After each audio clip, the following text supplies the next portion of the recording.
Hello, everyone. Welcome to an overview on COVID-19, Coronavirus 2019. As you all know, coronaviruses are a large family of viruses that are known to cause illness, which range from common cold to more severe diseases. In the next few minutes, we will discuss the definition of coronavirus or COVID-19. We will look at how it is transmitted and the global statistics. We will look at the prevention, signs and symptoms, the management and treatment, as well as stress and family support. What is COVID-19 or coronavirus disease 2019?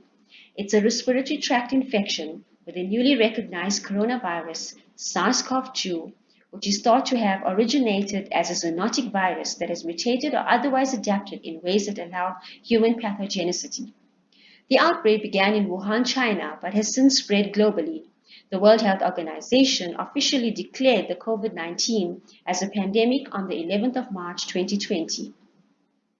The transmission is from person to person and it occurs by close contact, by standing within 2 meters or 6 feet of an infected person, and through the droplets of saliva or discharges from the nose when an infected person coughs or sneezes and even when they speak.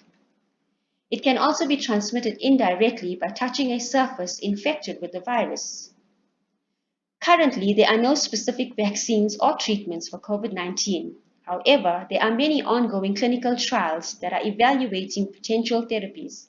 The World Health Organization will continue to provide updated information as soon as clinical findings become available. Let us now look at the worldwide cases. In January, there were 580 cases that were reported. At the end of February, these cases climbed up to more than 86,000. At the end of March, there were more than 940,000 cases. And at the end of April, there was a steep climb to more than 3 million cases.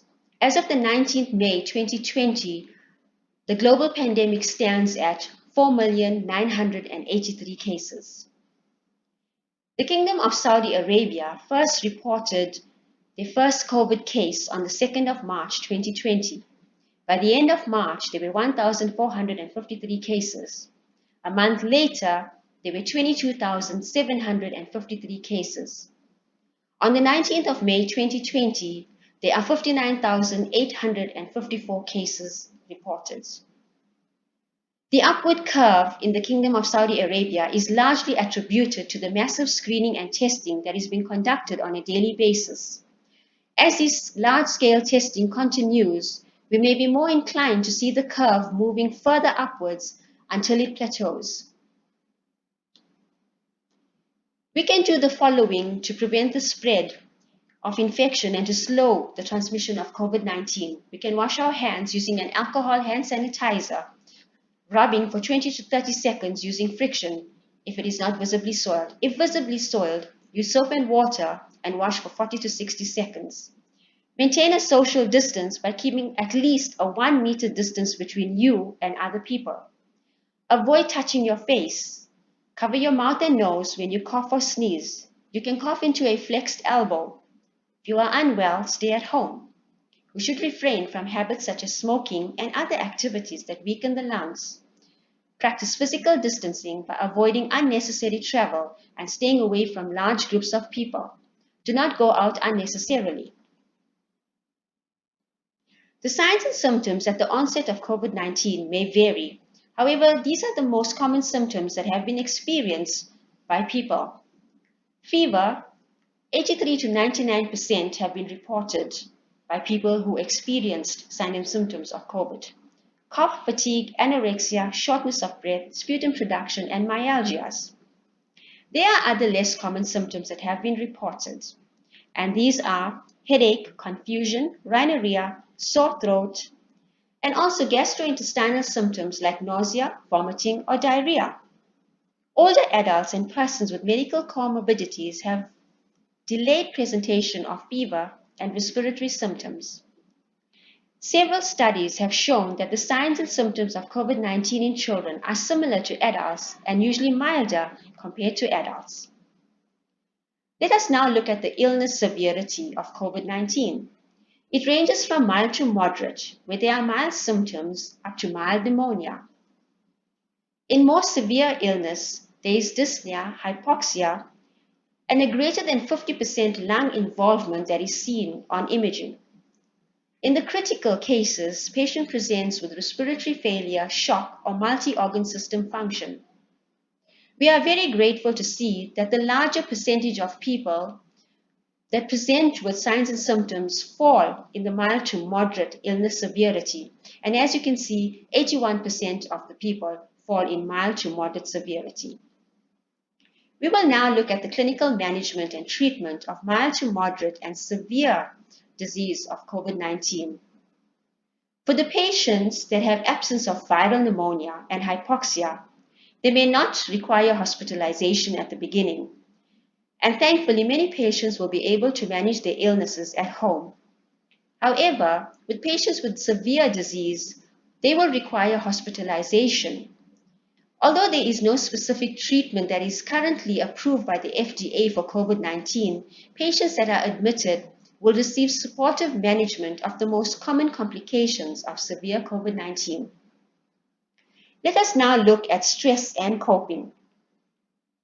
The National Center for Post-Traumatic Stress Disorder outlines 4 keys of stress that healthcare workers often experience in disaster situations. Firstly, the need to employ strict biosecurity measures. The pressures regarding procedures that must be followed can result in a lack of spontaneity. Secondly, the risk for disease transmission, where infection control is a significant concern. Third, the multiple medical and personal demands. The complexity of responding to COVID-19 may result in conflicting personal and professional demands. Lastly, the stigma. There is a struggle with the healthcare workers regarding their own fear of contact with patients with COVID-19 and finding it difficult to speak about their fears and their needs. The healthcare workers need to adhere to strict guidelines in ensuring infection control procedures are being followed. The constant vigilance is critical because of the nature of the disease and its ability to spread so rapidly, resulting in a high disease burden. This, however, can be very exhausting and stressful for the staff. In certain areas, there are physical distancing or isolation, and this can create a sense of loneliness for the healthcare worker. The physical strain of wearing personal protective equipment or PPE for long periods of time can be very stressful, and the staff can experience dehydration, heat, or exhaustion.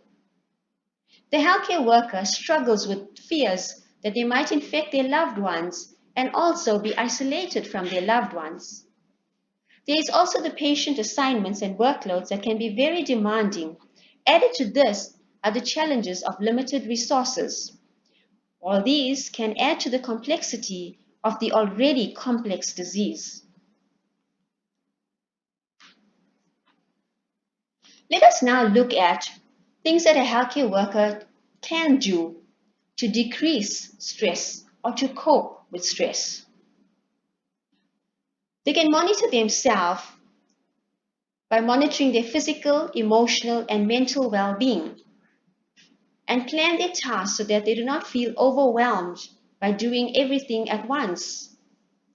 By regularly checking in with their colleagues, families, and friends, they can reduce the feelings of isolation and have some sort of normality.